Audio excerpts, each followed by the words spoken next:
নমস্কাৰ ৰাইজ, আজি দুপৰীয়াৰে মিনি ব্লগটো ষ্টাৰ্ট কৰিলো পাকঘৰৰ ঘৰৰ। আজি আমাৰ দুপৰীয়াৰ সাজত স্পেচিয়েল মটৰ পনীৰ আছে। মটৰ পনীৰটো কেনেকে বনাইছে জুইশালত বনাব আৰু আপোনালোককো দেখাবলৈ কেনেকে বনাই। এয়া মিক্সি গ্ৰাইণ্ডাৰত আদা নহৰু জলকীয়া আৰু দুটা কাটি লোৱা পিঁয়াজ দি বিলাহী দিলোঁ। দি কিনে এইখিনি ধুনীয়াকৈ পিচি ল'ম।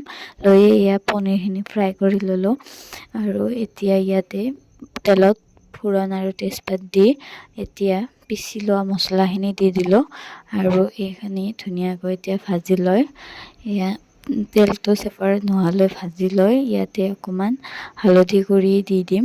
এয়া হালধি গুড়ি দিলোঁ। দি এতিয়া এইখিনি ভালদৰে ভাজি লৈ এয়া ধুনীয়াকৈ তেলটো আৰু মছলাটো ছেপাৰেট হোৱাৰ পিছত এয়া বইল কৰা মটৰ আৰু আলুখিনি অকণমান টাইম ভাজি লৈ ইয়াতে পনীৰ মছলাটো দি দিম।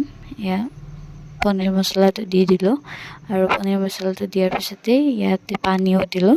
পানীখিনি এতিয়া অকণমান উতলিব ধৰোঁতে ইয়াতে পনীৰখিনি দি দিম আৰু এই পনীৰখিনি আৰু এতিয়া 5 মিনিটমান উতলিবলৈ দিম।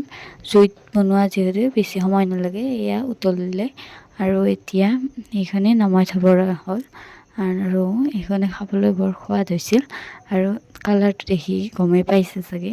আৰু আজিৰ মিনি ব্লগটো এইখিনিতে সামৰিছোঁ।